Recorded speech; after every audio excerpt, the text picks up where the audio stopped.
இது வரைக்கும் நினச்சி கூட பார்த்ததில்ல ஒரு நாள் இதை பற்றி பேச போகிறேன் அப்படின்னு.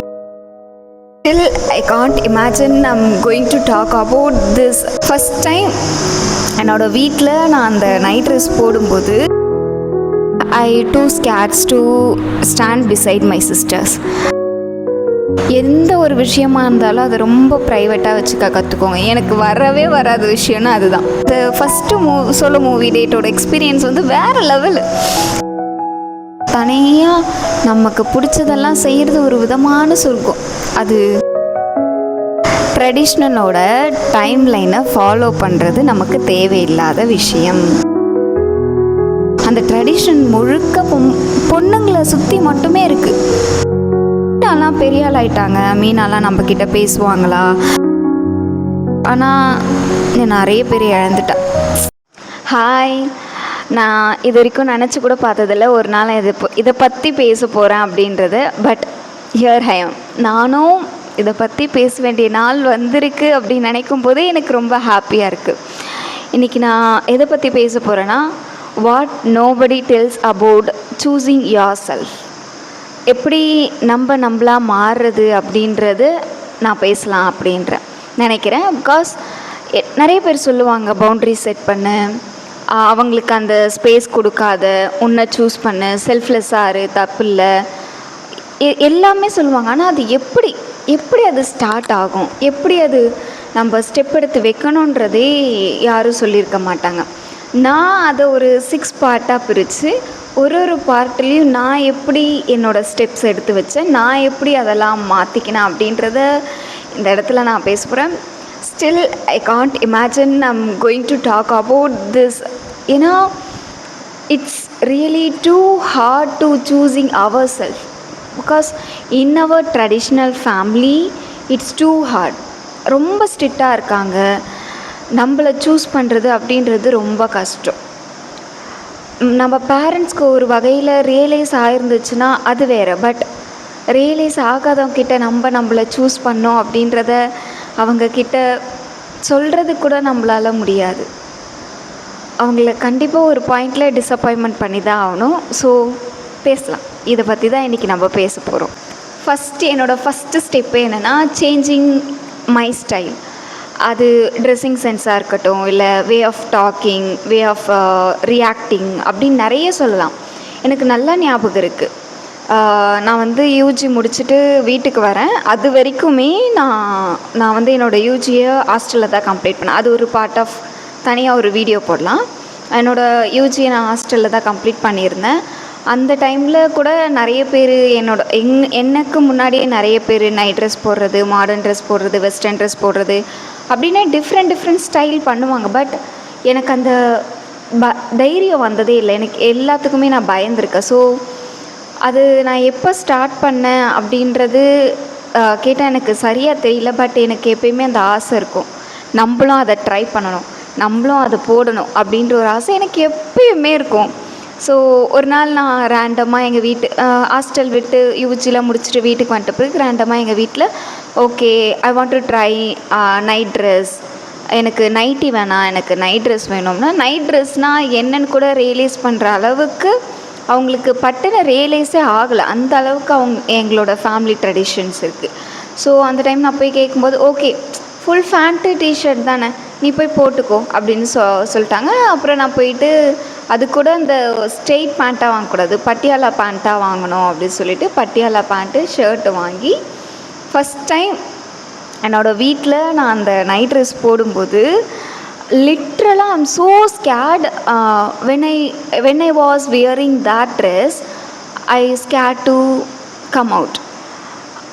நான் எப்படி வெளியே வந்தேன்னு எனக்கு தெரியல. பட் நான் ரொம்ப பயந்துட்டேன். என்னோடய ஹார்ட் பீட் வந்து ரொம்ப ஹை லெவலில் அடிக்குது. நான் எப்படி என்னோடய பேரண்ட்ஸை ஃபேஸ் பண்ணுவேன் அப்படின்ற மாதிரி ஹை லெவலில் அடிச்சிட்டு இருந்துச்சு.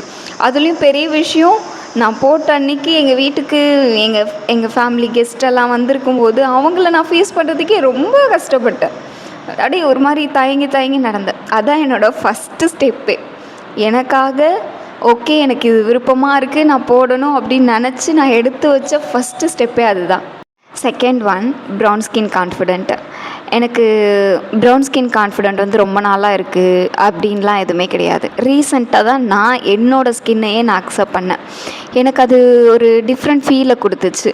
லைக் என்னைக்கு நம்மளே அக்செப்ட் பண்ணுறோமோ அன்றைக்கி இந்த உலகத்தில் நம்ம மட்டும் இருக்கிற மாதிரி. அது ஒரு வித்தியாசமான ஃபீல். அது நான் எப்படி அக்செப்ட் பண்ணேன் அப்படின்றது தெரியல ஆக்சுவலி எனக்கு. ஆனால் எப்போ நான் அக்செப்ட் பண்ணேன்ற ஒரு சில இமேஜினேஷன்ஸ்னு வச்சுக்கோங்களேன். எனக்கு நான் நிறைய ஃபங்க்ஷன்ஸ் போவேன் ஃபஸ்ட்டெல்லாம், ஃபேமிலி ஃபங்க்ஷன்ஸ்லாம். எனக்கு ஸ்பெசிஃபிக்காக அந்த சாரீஸ் வியர் பண்ண ரொம்ப பிடிக்கும். நான் ஃபங்க்ஷனுக்கெலாம் சாரீஸ் வியர் பண்ணி மேக்கப் பண்ணி நான் ஃபங்க்ஷன்ஸ்க்கு போகிறேன் அப்படின்னா I too scares to stand beside my sisters. என்னோடய சிஸ்டர்ஸ் பக்கத்தில் எனக்கு நிற்க அவ்வளோ பயமாக இருக்கும். பிகாஸ் எனக்கு என் மேலே இருக்க கான்ஃபிடென்ட் ரொம்ப கம்மி. என்னை விட எங்கள் சிஸ்டர் என் கண்ணுக்கு அழகாக தெரிவாங்க. நான் என்னமோ அழகே இல்லாமல் ஏன் நம்ம இப்படி இருக்கோம் அப்படின்ற ஒரு கோபம், ஒரு மாதிரி கஷ்டம் அதிகமாக இருக்கும். அவங்கள பார்த்து பொறாமலாம் பட மாட்டேன். எவ்வளோ அழகாக இருக்காங்க அப்படின்னு நான் அவங்கள ரசிப்பேன். அப்படி அழகாக இருக்கவங்க பக்கத்தில் போய் நம்ம நின்னா நம்ம அழகு கம்மியாக தெரியுமே அப்படின்ட்டு ஒரு மாதிரி இன்செக்யூரிட்டிஸாக இருக்கும். பட் அவங்களும் ப்ரௌன் ஸ்கின் தான். அந்த டைமுக்கு எனக்கு அது ரியலைஸ் ஆகலை. அவங்களும் ஒரு ப்ரௌன் ஸ்கின். அவங்க வந்து நம்ம கண்ணுக்கு அழகாக தெரியும் போது நம்மளும் நம்ம கண்ணுக்கு அழகாக தானே தெரியணும் அப்படின்றது ஏதோ ஒரு நாள் எனக்கு ரியலைஸ் ஆகிட்டு, அப்புறம் ஒரு கொஞ்சமாக என்னை அக்செப்ட் பண்ணி என்ன நான் அட்மியர் பண்ணி எனக்கே நான் கொஞ்சம் ஸ்பேஸ் கொடுத்து என்னோடய செல்ஃப் கேருக்காக ஸ்பேஸ் கொடுத்து அதுக்கப்புறமா நான் கொஞ்சமாக இம்ப்ரூவ் ஆகி தான் இப்போ ரொம்ப கான்ஃபிடெண்ட்டாக ஆமாம் என்னோடய skin brown and I am so proud of that, I love my skin அப்படின்ற ஒரு ஸ்டேட்டுக்கு நான் வந்து நின்றுருக்கேன். It's really happy. நீங்களும் ஒரு ப்ரௌன் ஸ்கின்னாக இருக்கீங்க அப்படின்னா கஷ்டப்படாதீங்க. உங்களால் மற்ற எல்லாரையுமே அழகாக பார்க்க முடியுது அப்படின்னா உங்களை ரொம்ப அழகாக பார்க்க முடியும். நீங்கள் நினச்சி பார்க்க முடியாத அளவுக்கு உங்களால் ரொம்ப அழகாக பார்க்க முடியும். Next, setting boundaries. இந்த டாபிக் பற்றி பேசினாலே எனக்கே பதில் கிடைக்காது. ஏன்னா எனக்கே ஒரு நாலேஜ் இல்லை அப்படின்னு எனக்கு தோணும் செட்டிங் பவுண்ட்ரிஸ் பற்றி. நான் ரொம்ப க்ளோஸாக பழகுவேன் எல்லாருக்கிட்டேயும். லைக் நீ ஏன் நான் அக்கான்னு கூப்பிட்ற, நீ மீனானே சொல்லி கூப்பிடு, நீ ஏன் அப்படி பார்க்குற, உன் ஃப்ரெண்டாக பாரு, நீ ஏன் அப்படி பார்க்குற, உன் அக்காவாக பாரு அப்படின்னு எல்லாருக்குமே நான் ஸ்பேஸ் வந்து ரொம்ப ஃப்ரெண்ட்லியாக கொடுப்பேன். பட் அவங்க எடுத்துக்கிற ஸ்பேஸ் வந்து ரொம்ப அட்வான்டேஜஸாக இருக்கும். லைக் மீனான்றதை தாண்டி வாடின்னு வரும். ஆனால் நம்மளை விட அவங்க சின்னவங்களாக இருப்பாங்க. இது என் கண்ணுக்கு சம்டைம்ஸ் ஓகே அவங்க ரொம்ப ஃப்ரெண்ட்லியாக இருக்காங்கன்னு தோணும். சம்டைம்ஸ் அவங்க நம்மளை ட்ரீட் பண்ணுற விதத்துலேயே நமக்கு தோணும்ல, no it's not like that அப்படின்ற மாதிரி. நான் நிறைய முறை அதை ஃபீல் பண்ணியிருக்கேன். But I don't want that அப்படின்றதே எனக்கு ரியலைஸ் ஆக ரொம்ப கஷ்டமாக இருந்துச்சு. நான் எசிடேட்டே பட மாட்டேங்க. எனக்கு ஒரு விஷயம் தெரிஞ்சுக்கணும், ஒரு விஷயம் கற்றுக்கணும் அப்படின்னா நான் ஈஸியாக போயிட்டு நான் இப்படி ஃபீல் பண்ணுறேம்மா, நீ என்ன நினைக்கிற அப்படின்னு என்னோட சின்ன குழந்தையாக இருந்தாலும் என்னோட சின்ன பசங்களாக இருந்தாலும் நான் அவங்கக்கிட்ட போய் கேட்பேன். ஈவன் ஒரு 20 இயர்ஸ் ஆகட்டும் இல்லை 15 இயர்ஸ் ஆகட்டும், நான் அவங்கக்கிட்ட போயிட்டு நீ எப்படி இதை ஹேண்டில் பண்ணுற எனக்கு தெரியல அப்படின்றத நான் ஈஸியாக போய் அவங்கக்கிட்ட கேட்பேன்.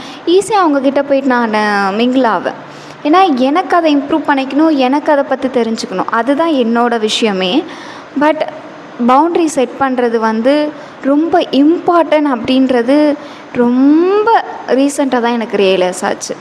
செட்டிங் பவுண்ட்ரிஸ் இஸ் மெயின் திங்க. அது நமக்கு ரொம்ப அவசியமான ஒன்று, முக்கியமான ஒன்று. அது நம்மளால் என்னன்னே சொல்ல முடியாது, அந்த அளவுக்கு ரொம்ப முக்கியமான ஒரு விஷயம். ஸோ பவுண்ட்ரி செட் பண்ணுங்கள். தேவையான விஷயங்களை மட்டும் பகிர்ந்துக்கோங்க. எந்த ஒரு விஷயமா இருந்தாலும் அதை ரொம்ப ப்ரைவேட்டாக வச்சுக்க கற்றுக்கோங்க. எனக்கு வராத விஷயம்னா அதுதான். நான் ப்ரைவேட்டாக எதையுமே வச்சுக்கவே மாட்டேன். நான் அப்படியே பேசிகிட்டே இருக்கும்போது நான் இன்றைக்கி இதை படித்தேன், இதை தெரிஞ்சுக்கினேன், அதை தெரிஞ்சுக்கினேன்னு சொல்கிறது வேறு. பட் உனக்கு ஒரு விஷயம் தெரியுமா, நான் இதை ஸ்டார்ட் பண்ணலான்னு இருக்கேன் அப்படின்னு நான் சொல்லுவேன். அது வந்து எப்படி முடிஞ்சிருதுன்னா இவளுக்கு வேறு என்ன வேலை, இதான் வேலை அப்படின்ற மாதிரி முடிச்சு. ஆனால் நம்ம எதிர்பார்க்குறது வேறையாக இருக்கும். ஸோ வேணாம், எல்லாத்தையுமே ப்ரைவேட்டாக வச்சுக்கிறதும் தப்பு இல்லை. எல்லாத்தையுமே யாராக இருந்தாலும் பவுண்டரி செட் பண்ணியிருக்கிறது தப்பு கிடையாது. ஈவன் உங்களோட பேரண்ட்ஸாக இருந்தாலும், உங்களோட க்ளோஸ் ஃப்ரெண்ட்ஸாக இருந்தாலும், ஈவன் உங்கள் பார்ட்னராக இருந்தால் கூட பவுண்ட்ரி செட் பண்ணிக்கோங்க. உங்களுக்கான ஸ்பேஸ் நீங்கள் கொடுக்கணும். அந்த me time is very important to every one. இது என்றைக்கு நீங்கள் தெரிஞ்சுக்கிறீங்களோ அன்றைக்கி கண்டிப்பாக உங்களை பற்றி நீங்கள் தெரிய ஆரம்பிப்பீங்கன்னு நான் நினைக்கிறேன். Next one, trying new things. Actually இந்த விஷயம் நான் ரொம்ப ஆழ்ந்து இறங்கிட்டேன் அப்படின்லாம் கிடையாது. நான் கொஞ்சம் கொஞ்சமாக இப்போ அதை நான் ட்ரை பண்ணிகிட்ருக்கேன்னு சொல்லலாம். லைக் சோலோ கெஃபே டேட் போடுறது, சோலோ மூவி டேட்ஸ் போடுறது, சோலோ டெம்பிள் டேட்ஸ் போடுறது, இப்படி சோலோவாக எல்லாம் ட்ரை பண்ணுறது. அதுக்கப்புறம் அங்கே போகும்போது சும்மா நம்ம நார்மலாக போயிட்டு வந்தோம் அப்படின்னு இல்லாமல் கூட டைரி, பென்னு இதெல்லாம் கேரி பண்ணி எடுத்துகிட்டு போயிட்டு கெஃபேயில் நமக்கு தோன்றது எழுதுறது, கோவிலுக்கு போயிட்டு அமைதியாக உட்காந்துட்டு இருக்கிறது, எதுவுமே நமக்கு வேண்டாம் அப்படின்ற மாதிரி நம்ம அந்த இடத்த, அந்த ஸ்பேஸை நமக்காக கொடுக்குறோம்ல, அந்த ஸ்பேஸ்லாம் நமக்கு வேணும். மூவி டேட்டு எனக்கு அந்த ஃபஸ்ட்டு சோலோ மூவி டேட்டோட எக்ஸ்பீரியன்ஸ் வேறு லெவலு. நமக்கு ஃபஸ்ட்டு நம்ம ட்ரை பண்ணும்போது நமக்கு ஒரு ஸ்கேரிங் இருக்கும்ல, அது எக்ஸ்பிளைனே பண்ண முடியல. நான் ரொம்ப பயந்தேன். நான் வேறு எங்கள் வீட்டுக்கெலாம் தெரியாமல் ஃப்ரெண்ட்ஸ் கூட போகிறேன்னு சொல்லிட்டு போயிட்டேன். பட் நான் தனியாக தான் போனேன். சொல்லிட்டேன், அது வேறு. ஆனால் சொல்லாமல் போயிட்ட பிறகு அது வேறு ஒரு பயம். ஐயோ தெரிஞ்சால் என்ன சொல்லுவாங்க, என்ன நினைப்பாங்க. ஆனால் இன்னுமுமே அந்த பயம் இருக்குது சோலோவாக போகணுன்னா. அதுக்கு ரீசன் என்னன்னு கேட்டானா, எல்லாருமே சோலோவாக பண்ணுறது ஏதோ பெரிய குத்தமாக நம்மளை பார்க்க வைக்கிறாங்க. ஆனால் அப்படி கிடையாது. சோலோவாக பண்ணும்போது தான் உங்களுக்கு நிறைய கிளாரிட்டி கிடைக்குது. சோலோவாக ஒரு விஷயங்களை எடுத்துகிட்டு போகும்போது தான் உங்களால் நிறைய லேர்ன் பண்ண முடியுது. ஆமாம், of course we need some group of friends, good friends, but sometimes you need yourself only. அது நீங்கள் புரிஞ்சுக்கும் போது உங்களுக்கு அது ரொம்ப அழகாக தெரியும். எல்லாருமே சொல்லுவாங்க, தனியாக வாழ்கிறது ரொம்ப கொடுமை, தனியாக இருக்கிறது ரொம்ப கொடுமை, தனியாக போடுறது ரொம்ப கொடுமை, எனக்கு யாருன்னா கூட வரணும்னு இன்றைக்கி வரைக்கும் சொல்கிறவங்கள நிறைய பேரை நான் பார்க்குறேன். ஆனால் என் கண்ணுக்கு தனியாக இருக்கிறது ஒரு சொர்க்கம், தனியாக பண்ணுறது ஒரு சொர்க்கம், தனியாக நமக்கு பிடிச்சதெல்லாம் செய்கிறது ஒரு விதமான சொர்க்கம். அது ரொம்ப அடிக்ட் ஆகிட்டோன்னு வச்சுக்கோங்களேன். அதுக்கப்புறம் உங்களை யாருமே அசைக்க முடியாது. அந்த அளவுக்கு அது ஒரு ஃபீல், அது ஒரு மாதிரி வித்தியாசமானது. ஸோ நியூ திங்ஸை கண்டிப்பாக ட்ரை பண்ணணும். நான் இன்னுமுமே நிறைய பிளான்ஸ் வச்சுருக்கேன், நிறைய பண்ணணும்னு வச்சுருக்கேன். சம் பவுண்ட்ரிஸ் எனக்கு இப்போ அதெல்லாம் பண்ண முடியாத அளவுக்கு சம் சிச்சுவேஷன்ஸ் எனக்கு இருக்கிறதால நான் நிறைய விஷயங்கள் பண்ணாமல் இருக்கேன். பட் ஒன்ஸ் அந்த சிச்சுவேஷன் எனக்கு சால்வ் ஆன பிறகு ஐ ஷுட் ட்ரை எவ்ரிதிங் அப்படின்ற ஒரு மைண்ட் செட்டில் இருக்கேன். And I don't want to quit all of that. Okay, so new திங்ஸை ட்ரை பண்ணுங்கள், ஹாப்பியாக இருங்க. கண்டிப்பாக அது உங்களுக்கு ரொம்ப பீஸ்ஃபுல்லான லைஃப்பை கொடுக்கும். So believe in universe. Next one, ட்ரெடிஷ்னலோட டைம்லைனை ஃபாலோ பண்ணுறது நமக்கு தேவையில்லாத விஷயம். அது நம்ம தெரிஞ்சுக்கணுன்னா தான் நம்மளால் நமக்கு விருப்பப்படி மாற முடியும். இந்த ஒரு லைன் போதுங்க, நீங்கள் என்னவா ஆகணும்னு விரும்புகிறீங்களோ அது ஆகிடலாம். அவ்வளோ ஒரு முக்கியமான விஷயம் இது. ஏன்னா நான் இப்போவுமே பார்த்துருக்கேன், இது நம்மளோட ஃபேமிலி ட்ரெடிஷ்னல், இந்த நம்ம பண்ணி தான் ஆகணும், இதை நம்ம செஞ்சு தான் ஆகணும்னு நிறைய விஷயம் நான் கேட்டிருக்கேன். நிறைய விஷயங்களை நான் பண்ணவும் ட்ரை பண்ணியிருக்கேன். பட் எனக்கு அந்த இடத்துல சில கொஷின்ஸ் வரும், எனக்கு அந்த இடத்துல சில டவுட்ஸ் வரும். அப்போ நான் அவங்கக்கிட்ட கேட்கும்போது எனக்கு தெரியாது, இதுதான் எல்லாமே பண்ணிகிட்டு வந்தாங்க, ஏன் பண்ணாங்க, எதுக்கு பண்ணாங்க, எதனால் இதெல்லாம் பண்ணுறாங்க. ரீசெண்டாக நான் ஒருத்தர்கிட்ட பேசிகிட்டு இருக்கும்போது அவங்க என்கிட்ட கேட்டாங்க, குழந்தைங்களுக்கு ஏன் அருணா கயிறு கட்டுறோம் அப்படின்னு கேட்கும்போது என்னோடய ஆன்சர் தெரியல. ஆமாம், ஏன் முன்னாடி எல்லாருமே கட்டிட்டு வந்தாங்க, இப்போ நம்மளும் கட்டுறோம், அவ்வளோதான். என்னடா இது. ஆனால் அந்த அருணா கயிறுக்கு ஒரு ரீசன் இருக்குது. ஆனால் என்ன ரீசனு, என்ன பர்பஸ்க்கு பண்ணுறோம், எதுக்காக பண்ணுறோம், என்னத்துக்கு தான் இதெல்லாம் பண்ணிகிட்ருக்கோன்னே தெரியாமல் சில ட்ரெடிஷன் இருக்குது இல்லைங்களா. அதெல்லாம் நமக்கு தேவையில்லாத விஷயம். எல்லாத்தையும் உட்காந்து ஃபாலோ பண்ணணும்னு அவசியமே கிடையாது. ஸோ ட்ரெடிஷன் நமக்கு ஃபாலோ பண்ண வேண்டாம், எல்லாமே கிடையாது. You can follow something. அதுக்கப்புறம் இன்னொரு சில டவுட்ஸ் எனக்கு எப்பயுமே இருக்கும். என்னென்னா, எல்லாருமே நாங்கள் கோவிலுக்கு பொங்கல் வைக்க போகிறோம், கோவிலில் அது பண்ணுறோம், கோவிலில் இதை பண்ணுறோம் அப்படின்னு சொல்லிட்டு நிறைய விஷயங்கள் பண்ணுவாங்க, நிறைய விஷயங்கள் செஞ்சிட்ருக்காங்க. பட் ஏன் அந்த சாமி எனக்கு இவ்வளோ செலவு பண்ணாதீங்க உங்கள் குடும்பத்தோ நிறைய ஃபேமிலி வந்து போயிட்டு இந்த கஷ்டம் இருக்குது அந்த கஷ்டம் இருக்குது, இது சீக்கிரமாக அடையணும் அது சீக்கிரமாக அடையணும், இவ்வளோ கடன் இருக்குது அப்படின்லாம் வேண்டுறாங்க. பட் ஆனாலும் அதே கோவிலுக்கு போயிட்டு 3000 5000 1000 அப்படின்னு செலவு பண்ணிகிட்டே இருக்காங்க. ஏன் எதுக்குன்னே எனக்கு தெரியல. எனக்கு அது ஒரு பெரிய டவுட்டாக இருக்குது. இதுக்காகவே நான் ஒரு புது வீடியோ எடுக்கணும். அந்தளவுக்கு எனக்கு அதில் நிறைய கொஷின்ஸ் இருக்குது. அந்தளவுக்கு எனக்கு அது மேலே ஒரு நிறைய டவுட்ஸ் இருக்குது. இந்த காட்னா என்ன, அதை ஏன் இப்படி வர்ணிச்சுட்டு போயிட்டுருக்காங்க, உண்மையாகவே அதுதான் காடா அப்படின்ற மாதிரி நிறைய கொஷின்ஸ் என்கிட்ட இருக்குது. பட் அவங்க வந்து சொல்கிற ஒரே ரீசன் வந்து நம்ம முன்னோர்கள் இப்படிலாம் பண்ணாங்க, நம்ம அதெல்லாம் பண்ணணும், அவ்வளோதான். ஏன் பண்ணணும், எதுக்கு பண்ணணும்? சாமிக்கு படையல் போட்டால் கூட என்ன சொல்லுவாங்க, சாமிக்கு படையல் போட்டுட்ருக்கோம் அப்படின்னு சந்தோஷமாக எல்லாமே பண்ணுவாங்க. சாமி ஆடிட்டு எனக்கு நீ மஞ்சள் தண்ணி வைக்க மறந்துட்ட, அவ்வளோ பண்ணியிருக்காங்க மனுஷங்க. ஆனால் எனக்கு மஞ்சள் தண்ணி வைக்க மறந்துட்டேன், ஏன் எதுக்கு இதெல்லாம் ஏன் சாமி கேட்கணும், ஏன் இதெல்லாம் சாமிக்கு வேணும்? அங்கே வைக்கிற சாப்பாடு எப்படி நீ தான் சாப்பிட போகிற, எதுக்கு இதெல்லாம் பண்ணிகிட்ருக்கணும்? எனக்கு ஒன்றுமே புரியாது. நீ போய் கோயிலுக்காக ஒரு 100 ரூபா செலவு பண்ணுறேன்னா ஏன் அந்த சாமி 80 ரூபா வெளியில் இருக்கவங்களுக்கு செலவு பண்ணு, 20 ரூபா மட்டும் கோவிலுக்காக உன் விருப்பத்துக்காக செலவு பண்ணுன்னு சொல்ல மாட்டேன்து? ஏன் எல்லாத்தையுமே சாமி சாமி சாமி சாமின்னு போகிறாங்க? அந்த ட்ரெடிஷன் முழுக்க பொண்ணுங்களை சுற்றி மட்டுமே இருக்குது. ஆமாம், அந்த ட்ரெடிஷன் அப்படின்றது ஒரு பொண்ணு ட்ரெடிஷ்னலாக இதை தான் பண்ணிட்டு வரா, ஒரு பையன் ட்ரெடிஷ்னலாக தான் இதான் பண்ணிட்டு வரானா, என்னென்ன பண்ணுறா அப்படின்னு கேட்டால் தெரில. இதுக்காக ஒரு தனி வீடியோ பண்ணுறோம் கைஸ். எனக்கு அப்படி இந்த டாபிக் எடுத்தாலே இப்படி நிறைய கொஷின்ஸ் வருது. ஸோ இதுக்காகவே தனியாக வீடியோ பண்ணுறோம். அப்புறம் கண்மூடித்தனமாக ட்ரெடிஷ்னல்லாம் ஃபாலோ பண்ண வேணாம், அது அவசியமே கிடையாது. இதுதான் நீங்கள் மெயினாக கற்றுக்க வேண்டிய ஒரு விஷயம். அப்படின்னா லூசிங் பீப்புள் அப்ரூவல். அது எப்படின்னா, நம்ம வந்து நிறைய விஷயம் பண்ணிகிட்ருப்போம். நானே என்னோடய ஃபேமிலியில் இப்போ ரீசெண்டாக கூட என்னோடய ஃபேமிலியில் சிலரை மீட் பண்ணும்போது, மீனாலாம் பெரிய ஆள் ஆகிட்டாங்க, மீனாலாம் நம்மக்கிட்ட பேசுவாங்களா, மீனாலாம் அவங்களாம் வேறு லெவல் ஆகிட்டாங்க, அவங்களாம் ரொம்ப பிஸி அப்படின்வாங்க. அப்புறம் அந்த டாபிக் ஒரு மாதிரி வித்தியாசமாக போகுது. ஆனால் நாட் லைக் தேட். எப்படி அவங்களாம் அதை எப்படி பார்க்குறாங்கன்னு தெரில. பழையபடி பேசிகிட்டே இருக்கிறதுக்கு அதே மீனாவாகவே எப்பயுமே இருந்தால் அது எப்படி சரியாக இருக்கும்?